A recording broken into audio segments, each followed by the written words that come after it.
Hello, everyone. It is I and my delicious co-host, America's Sweethearts, Zachariah Durr and Nathan Shear. And we, of course, are the hosts of Network Special, the only podcast you need to listen to if you want to hear about the golden age of appointment television from the late 70s to the early 2000s. What are things that were watched once by millions of viewers and now basically forgotten? And Nathan and I dredge them up and make you rewatch them and deal with them again. And today we are coming to you. So last time we talked to you, we were responding to our listeners, and they wanted us to watch the incredibly popular, incredibly demanded cartoon All-Stars to the Rescue, something that was in every child's mind for a while. And so, of course, to follow up that megawatt production, we, of course, will be talking about... No? What do you mean, no? I got a date. Oh! With a guy. Oh, yeah? What's his name? His name? Yeah. Why, he doesn't have a name? Yeah, he's got a name.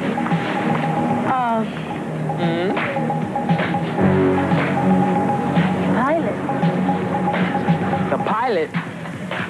What kind of whack name is that? The Pilot from 1984. The pilot of what, you might ask? The pilot of a very popular sitcom? No, it's a short film I had never heard of called The Pilot.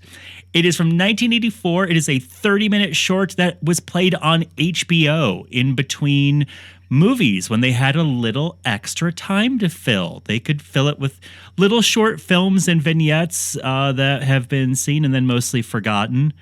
And where did you see that info? Because I was looking online to see where this aired. I saw that info because when you watch the pilot at the very beginning, it says HBO. Okay, I watched a different stream then. Okay. Perfect. I watched the link that you gave me. Sorry. This is a 30-minute movie starring basically no one will get into the actors' careers. It is a teen drama. And I'm just going to read the description as it is on IMDb. A young girl struggling with insecurities and being unpopular develops an alter ego as the Pilot, the best breaker in Los Angeles. She must prove she's got the talent if she wants respect. There was a couple leaps of logic in there that I didn't quite get from the movie, but that's basically what it's all about. And Nathan, you suggested this. What made you pick this as our subject today? In all honesty, we had to make a quick decision to watch something 2 hours before the show, and this was down the list of 30 minutes. At the top. So I found this pilot. I've always wanted to watch this when I was looking online for specials. I saw this one as an after school special is what they called it. And so I thought it was aired on, ABC after school. But then you're right. I am remembering the HBO opening. Was that something that you saw, that it was also played as an after school special, or were you just assuming that's what it was? It could have been. I was assuming it. Is that what it was? Okay. So I just assumed that, I assumed that's what it was. But then I'm also, a hip hop fan. And so the breakdancing storyline appealed to me. And I can imagine myself, if we had HBO when I was a kid, I probably would have flipped out over this. Yeah. This is a movie obstinately about breakdancing, and it has wall-to-wall music by a performer named Egyptian Lover, who I wasn't familiar with until I started looking him up today. But I'm assuming you were more familiar than I was with it, as you know, hip-hop history, early hip-hop history. Yeah, he's big electro artist. I think that I know more of him just in name than I do in music. Just hearing that name when you just research hip hop and listen to stuff. But then when you hear like the bigger songs, I do recognize those. But yeah, he was a big influence on the hip hop and breakdancing scene because of his style of music. And he's still going today. He's still releasing albums. I looked up the cover of his album One Track Mind, and I'm not kidding when I say this album cover is flawless. He is wearing an incredible stitched leather jacket in front of a mural of the pyramids, and he is giving so much heat. Huge Jerry curl, great stubble Indiana Jones beard, piercing eyes looking right into my soul. Definitely a better DJ than a rapper if we listen to, because he's the style of rap where he raps like this and raps to the beat. I think it's hard to tell. It's hard to know in my head because I'm not like a historian. So it's hard to know if what he was doing was relevant to the time, or if it was just like, oh, it's all about the music and the rapping is just, just a part of it just because he wanted to be on stage with it. Oh, definitely. What? I think because he wanted to put himself in the forefront and be the star, right? Yeah. I didn't get the feeling as though he was really putting his heart into it. Although he was also doing this for the pilot. So I don't think he thought that this is a big ticket to stardom. Yeah. Not a ton of plot to get into in a very interesting way. No, it is. It's wall to wall breakdancing. It is. This school that this girl goes to, everyone there is obsessed with breakdancing. The cheerleaders, the street toughs, the just a random white guy who looks like he's 40 years old, like he's from the ice cream truck or something. Like everyone is obsessed with it. There are people in this high school who look like they are 10. There are people in this high school who look like they are 35. And yes, everyone loves breakdancing. They're either breakdancing or they are kind of shuffling from side to side as though the director told them to just move around. And this is one of those schools where it's like, like in Texas, like the schools, like if you're on the football team, like that's the pinnacle. Like everything revolves around the football team. At this school, pretty much, if you aren't breakdancing, you ain't nothing. This is just them like going from class to class. They'll walk to the next class, and in the middle of this, they will just throw down cardboard and start breakdancing. So the girl, this is what I don't understand is the message of this movie is a little muddled, but I guess we can get there. But like the girl is, we open with her in a breakdance circle on the playground, and there's some really good breakdancers, some famous ones. What is the guy's name? Oz Rock, or I can't remember what his real name is. It's like Rock Oz or Oz Rock or something. His real name is Adolf Alvarez. Yeah, Alvarez.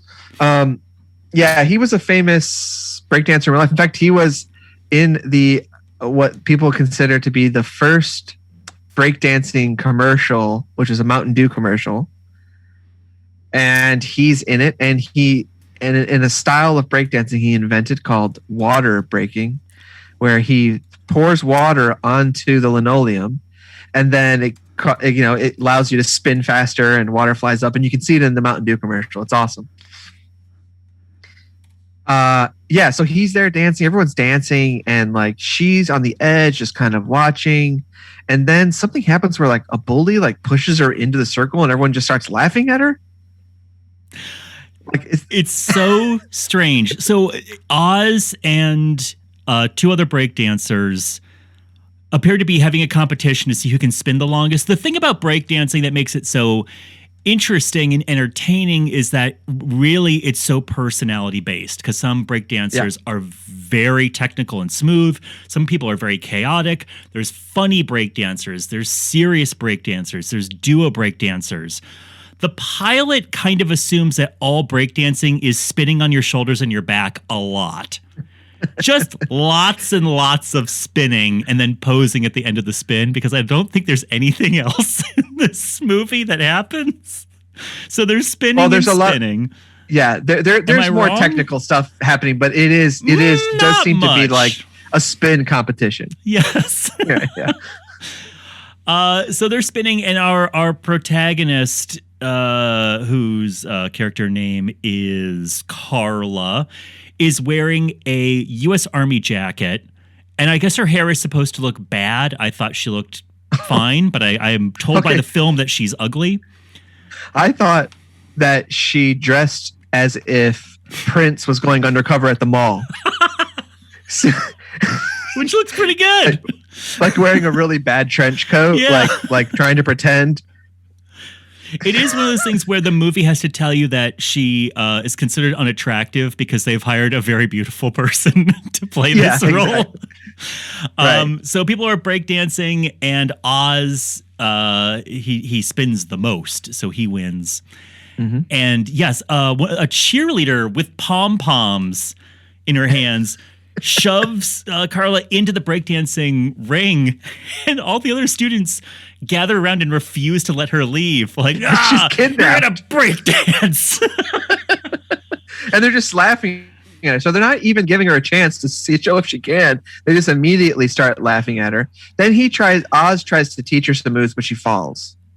Yeah, Oz tries to teach her the moves, which she does, and then she drops her books, I think. I don't know. And then they laugh and laugh. And she can't finally she's able to break through. Yeah.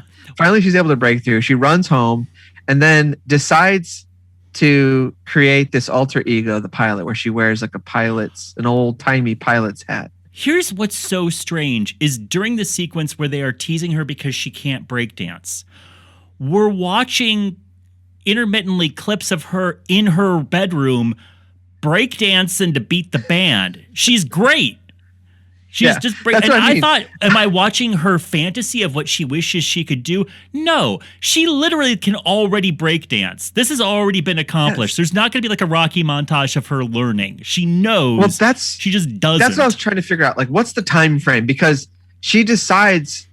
Like I was thinking that she decides to go home and learn breakdancing and practice so that she can be good. But the amount of time it would take for her to get as good as she gets by the end, she's already good. Like yes, a year. Like it would be the next. Like they would have all graduated.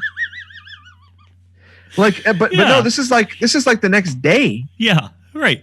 She shows up and they're like. It's so strange because she's supposed to be insecure because she thinks that she's ugly, which is what she tells her mother.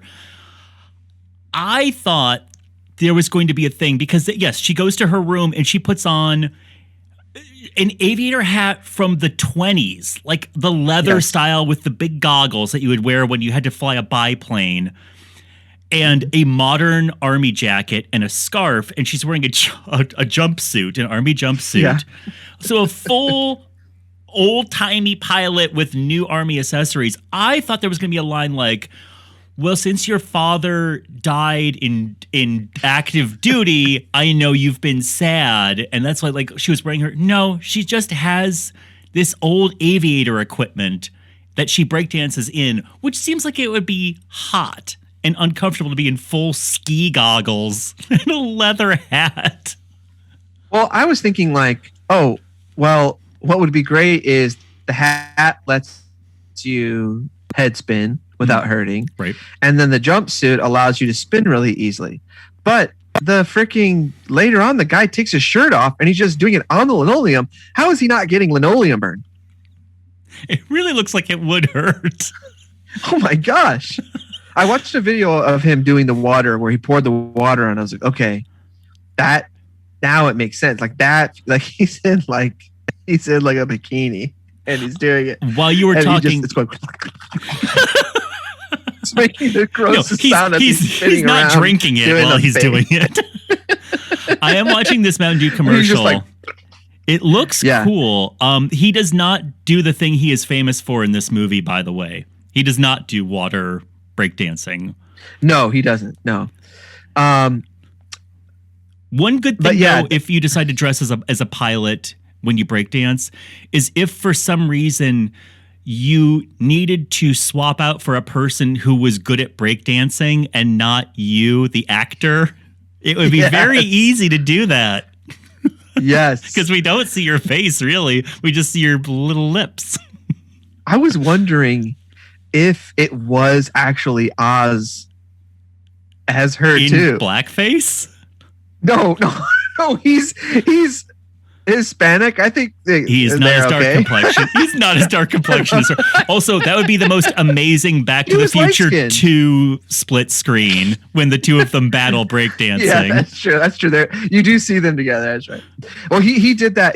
Actually, there's a movie called Making the Grade, and he actually is the breakdancing double for Judd Nelson. Oh, really? That makes sense. Yeah, he has a Judd Nelson style physique. Yeah, but you can tell in the movie when because when they show it, it's all like whenever you see him, it's just his back. But whenever you see the front, it's Judd Nelson's got his flippy hair. From the back, it's like matted down. And does he also have? I'm calling two little. Does he have two little blonde chunks, like Sixth Sense style chunks in his hair, like he does in this movie? No, he doesn't have that cool, like kind of like mullet with. Yeah, it's like a half blonde. That's still cool. I still think that's cool. The two little chunks. It has. I don't think it got popular enough to be uncool. Bring it back. I guess so. Yeah, bring it back. Yeah, it's so then she ends up going back and basically becoming a super b-boy, and it's kind of implied, I think, that she learned kind of by watching him almost, because like his girlfriend says like, the pilot knows all your moves. Okay. I mean, that is assumption on your part, because we're certainly never given any way that she has learned her moves. So the pilot, basically the pilot, her alter ego, she goes back to school and dresses up like that at school. I don't know if this is after school or during school or what, but the lights are kind of down, so it must be after. And she starts breakdancing in the hallway. And the cheerleaders who pushed her down in the first scene they catch her breakdancing, and they're like just losing their minds. Oh, in lust. And by the way, she's doing the same stuff that everyone's doing. So it's not like it's not like. But she's also dressed like a huge dork. No one's ever seen. What's that? But she's also dressed like a huge dork. Yeah, that's true. That's really cool. This is not like a sexy guy outfit. This is a person who looks like he's in like a 70s, those magnificent men in their wacky whirlybirds style movie. He looks like when, like in E.T., when those guys are all dressed up in those big white hazmat suits. It's like a shrunk down version of that. Sure, maybe. But these cheerleaders see the pilot dance for 2 seconds. Yes. And then Carla takes off. Yes. And the cheerleaders are like, wait, don't leave. And that's all they can talk about is the pilot, this mysterious figure. They don't know it's the pilot yet. No. It is funny, though, that they're losing their mind over seeing this person in the hallway breakdance when the rest of the high school also breakdances. Yeah. The reaction should be a dime a dozen. Oh, who's the new kid? I mean, that's really what they should say. Yeah, like that's the most they could say about it. But the girlfriend of Oz, who, by the way, is definitely an abuser. He's like pushing Oz her up against the wall. Yes, he's pushing his girlfriend up against the wall. Yeah. He's like gaslighting her. He's like it's like, I'm like, what's the moral of this freaking story? We've already said he's a cool guy. Yeah. So she tries to get him jealous by saying, "Oh, there's this new guy in town," and then they kind of, Carla's listening to this conversation and tells them that his name is the pilot. And so the girl kind of says that she's going on a date with the pilot to get him jealous. And so that causes them to challenge them to a battle. And it's just a weird kind of story of where she like makes her like Carla, or the girlfriend goes to Carla's house and then makes her look pretty so she can meet the pilot. It's just, it doesn't I don't know what's happening. Quite makes sense. And if you didn't take time to watch this on YouTube beforehand, you might think, oh, Nathan and I are making things very concise and just kind of like skimming over other plot points or conversations. No, we are saying every single thing that happens in this movie. This is frame by frame. Pretty much. Yeah, the popular girl wants to meet the pilot. So she goes to Carla's house and gives her a makeover, which means that she brushes her hair out. By the way, yeah, I gotta say, I'm not crazy about the new Carla. I think the matted down look was better. Yes. Carla says, "Oh, you just wanted to be my friend to meet the pilot." Holly, the girlfriend, gets mad at her, storms out. And then we're at the big contest. We're at the big showdown. And Oz and the pilot square off. And the pilot is a better dancer because, once again, spins on her head longer than Oz. Yep. And then Oz falls over. Carla sprints away. The girlfriend chases after Carla and is like, wait, I want to meet you, the pilot. Carla's revealed as being Carla to her, and here is where the tone... Tell me if you thought the same thing. I had an assumption of where this might be going, but I knew this is 1984. It is not where it's going. But the mood and the way it's written and the way it's performed, I was thinking, are Carla and Holly, the girlfriend, going to reveal that they have romantic feelings for each other? Because it is played as though this is going to be a lesbian relationship. Well, I know the answer to that. In terms of like, if people think that this is kind of like coded, since for the time, this is actually a Christian film. I saw that. I wasn't going to drop that penny yet. Yeah. It's the production company Paulist Productions. Pauly Productions. Pauly? Mm-hmm. Yeah, and it's like a hold on, no, it's Paulist, dude. Pauly. Okay. Look, I have to look this up now because it's Pauly Productions. Paulist Productions. And it Paulist. is. Do you pronounce Paulist as Pauly? Pauly.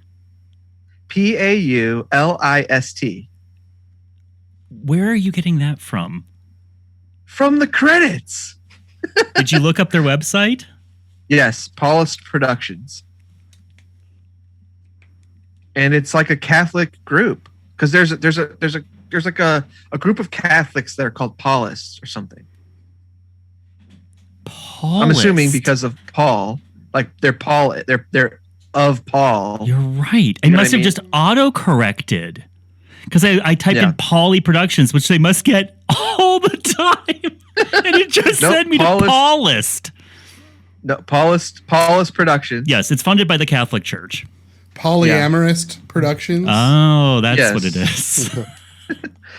And so I'm interested now to see a listing of all the stuff, but you can't find that on their website. Like, what else did they make that?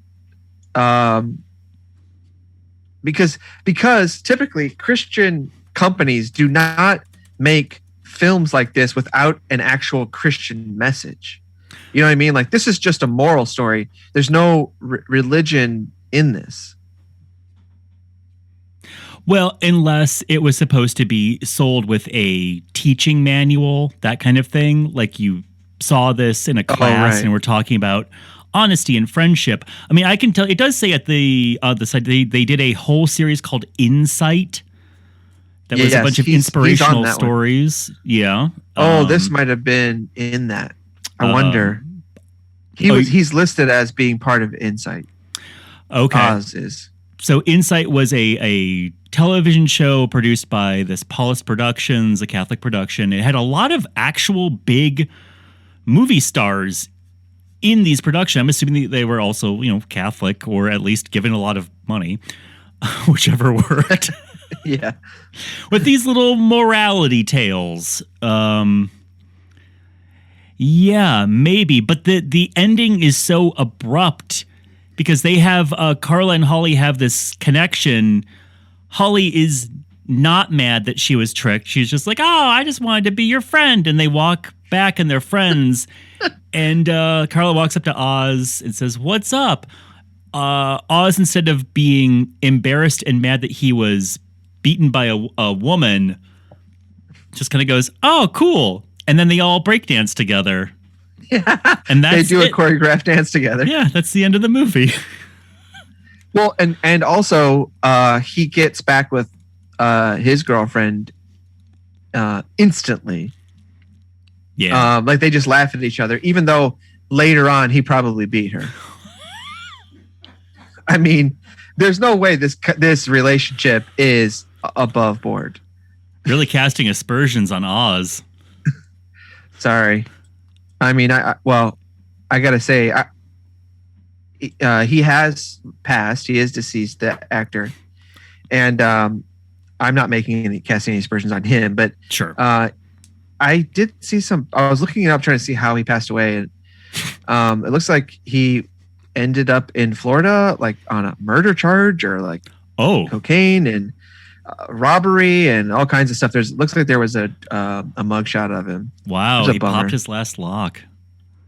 Like he said, gosh, he said in this interview I watched of him that he wanted to be a movie star, but he's only got 4 credits. Like he was in like an episode of like, what was that show? And, he just plays the delivery boy in some like St. Elmo's Fire, whatever, or St. Elsewhere. Yeah, it's a rough business because you have to know somebody, you have to be good at acting, and well, like he was a famous, just didn't have it, breakdancer and was touring the country, and then he said he was from New York, but he said I think he just told the company, he's like, look, I want to stay in California and become a movie star. I like it here better. Oh boy. So yeah. Oh, I'm looking at the mugshot. It looks like a mugshot for a Joey Beans albino. He looks like him, right? Like that's the one, right? You mean, am I looking at the actual picture of this guy? No, Oz? what I mean is like Adolf Alonso, like Alvarez. Alvarez, sorry. Uh-huh. We'll just there's keep saying more it than wrong. One Adolf Alvarez, but like, is that him. the same guy? That is 100%, right? 100% him. Yes, a lot Such of a face bummer. on that man. Such a bummer. Yeah. Yes, even the brightest angels can fall. That's what we always learn on this podcast. And Kelly Jo Minter, who played Carla, hit the jackpot when it comes to being able to do conventions for the rest of your life, because she went on to have roles in The Lost Boys, the horror movie Popcorn, and Friday the 13th Part 5. So she can sign autographs for nerds for the rest of her life. Yep. She's in the documentary for one of those. I mean, print your own money. And if you are one of those bleeding hearts that say there's no good roles left for middle-aged women, let me tell you, according to IMDb, these are some of the roles she got later on. She got hooker who gets yelled at. Yes. Crack mom. Yes. And swearing hooker. So, come on. There's the roles for everybody. Some people, that's a bummer too, because it's not like she was typecast from this role. Somewhere along the way, someone was like, no, crack whore. Like, and she's got to be like, okay, gosh, I need the money, but come on. I want to agree with you, but the first big breakout role she had was in the movie Mask with Eric Stoltz. Oh, that's right. She plays a prostitute. That was her first role, big role. That's right. And it was a role of a lifetime. Oh man, I have not. Have you seen Mask? Do I need to see Mask? I watched it when I was a kid, but I don't remember much. Okay. I can remember the facial prosthetics and sure. Stacked cast. Cher, Sam Elliott, Eric Stoltz, Estelle Getty, Laura Dern. I gotta see this. Yes. Yeah, you have to see it. It's a big time movie. It's a big movie. And one of the cruelest comments I ever got in my life is somebody said, "Oh, you look like the guy Mask from the movie Mask." Just, is there a meaner insult? Wait. Yeah. Wait. What year was this? What year did they tell me this? Did they mean Jim Carrey in the Mask? They were not asking that somebody stop me. They were not saying they were not implying I was smoking. Did they say you looked like the wolf character in the Mask? They did say it right after I saw A Beautiful Woman, and my eyes had exploded out of my skull. That's right. Your tongue had rolled down onto the table you were sitting at. Why is Carla so freaking sad in this movie? She's crying all the time. Why? Okay. The moral of the story is, what is the moral? Because I can't even place it because honest. She's quote unquote ugly, right? Yeah. And then she gets a new haircut, but then promptly covers it up with a aviator's helmet. Mm-hmm. Then she goes and breakdances the best. And now everyone's like, oh no, you are cool. You are really cool. So is the moral of the story that like you have to be good at something in order for people to like you? That's the thing is there's no speech about how girls can't breakdance.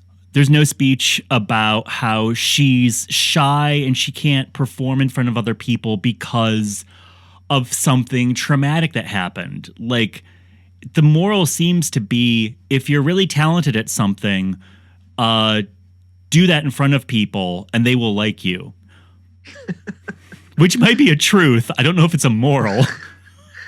Maybe it's like, don't hide yourself away or something. Like she was so hung up on herself being ugly that she couldn't. I don't really know. I'm pulling from this. This is not. I think the only reason why we're so stuck on like what's the moral is because this is a Catholic production, which means and because it's a kids movie, like a kids short film.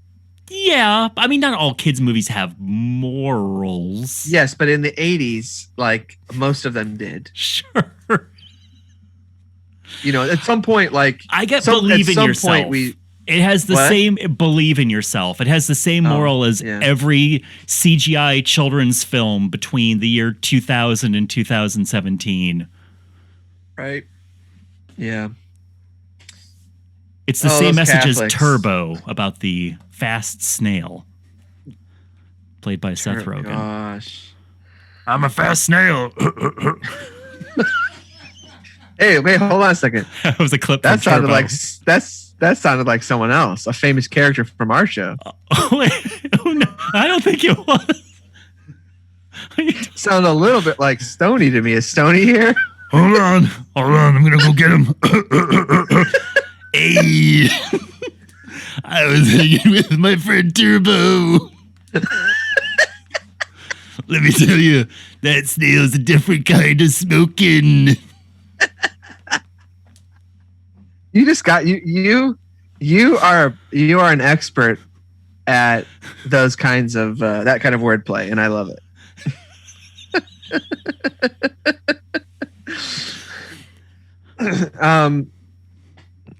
Has there ever been a podcast about getting high and talking about things? Has that been done yet? Maybe that's what I should do. I don't think so. I think you'd be the first one. All right. Token with Z. Yeah. So this I didn't. I mean, I was saying I like this movie. Of course you did, because it's made in 1984. No, this was made in 2002. You'd hate it. No, it's dancing and music. Like if you take away all of the little silly scenes, there is so much breakdancing and music, and I like that stuff, so I like watching it. So there was enough in it that even with the little stupid little scenes, of plot that spread thinly across this breakdancing bread, I enjoyed it. I liked the music. I liked it. This was the most boring breakdancing I've ever seen because it was one move, which was spinning around. So there's a million other places I could go. No, there was a battle. There was like it was not some good. rock. There was like not good. That Mountain Dew commercial had more variation in 30 seconds. And I got to see Oz's water spinning. He was the first guy to think about what if on water. Yes. Not as good as what he says. Sandy Ulcer, who did the same thing on sand. And that's how he passed away. Oh. Yeah. He got spin burn. Him, like, there's no... I think the reason why he came up with it is because he wanted to take his shirt off, and it just hurt too much to do the linoleum without it. I love the 1984 era of men taking their shirts off because it makes me feel like very validated and like I'm not that out of shape. Because everybody kind of is a little dumpy in 80s movies unless you are a Dolph Lundgren. Well, I don't know. I don't want to speak ill of the dead. I thought he was just fine. But Oz? young kids, they're not ready. Yeah, they're not dumpy yet. Ill of that coke smuggling murderous reprobate. Come on.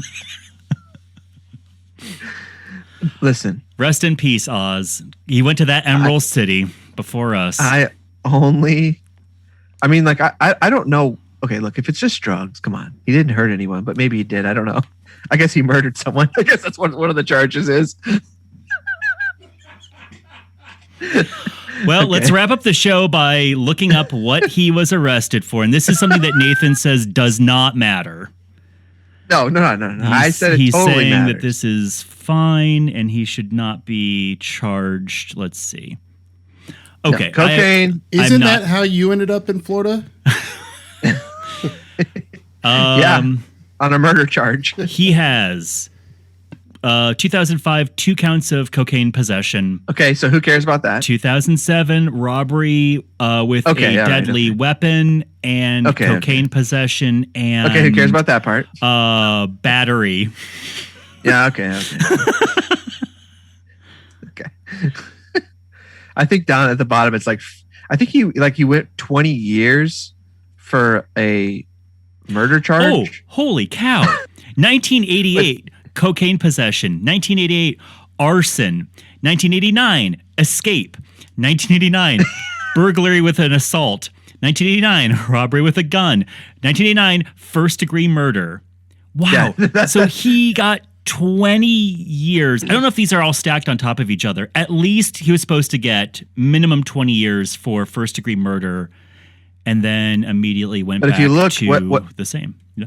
Right, because probably... had all this access to the same drugs in jail. Yeah. Yeah. Yeah. He just didn't have his murder connection anymore. Yeah. Jeez. Yeah. So that's this, right? I mean, anything else you could think about? Anything else? Like, did you have HBO when you were a kid? No, I only remember getting so excited when there was free preview weeks of HBO and Disney Channel, which were two separate things, but I was basically glued to the TV from the second it went on air until it went off air, or there was something my parents wouldn't let me watch. Right. I had HBO just because it came in fuzzy, but it was like the clear, like, it was almost as if I had HBO. So you're saying it was a scrambled channel, but it came in clear.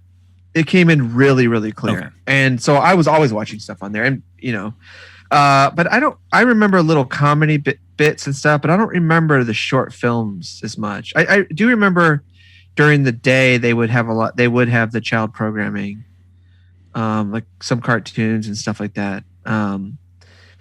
But I don't ever remember watching something like this on there. I remember being very confused by short films like this when I was a child in between movies, because they would be about things like living with dyslexia or things of that nature that I was too young to really quite get what they were talking about. Although I feel as though at any age, one positive thing I can say about this film, at any age, you can at least follow what's going on, even if you can't glean the lesson from it. The lesson is breakdancing is pretty cool. It's pretty cool. I think if I was a kid, this lesson wouldn't have confused me. It would have been, like you said, believe in yourself. But really, I probably would have taken away from it. Like, I gotta freaking learn breakdancing. Yeah, you learned the lesson, which is breakdancing.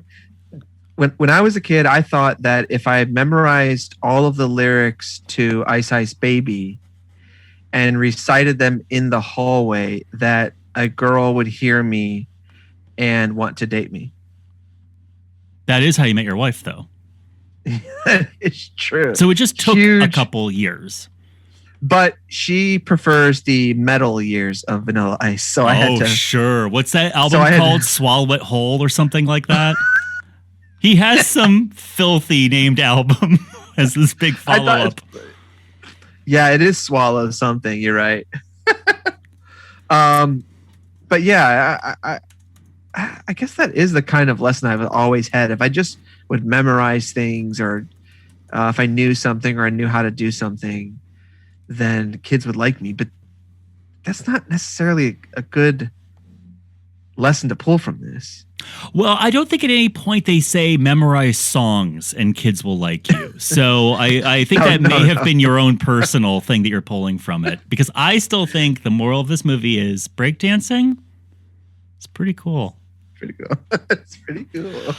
All right, everyone. I'm letting you know that we will be back next week with another wonderful trip down memory lane. Will it be something you've seen before? Something new? Who's to say? Not me, gentle listener. And as always, the 1998 album by Vanilla Ice is called Hard to Swallow.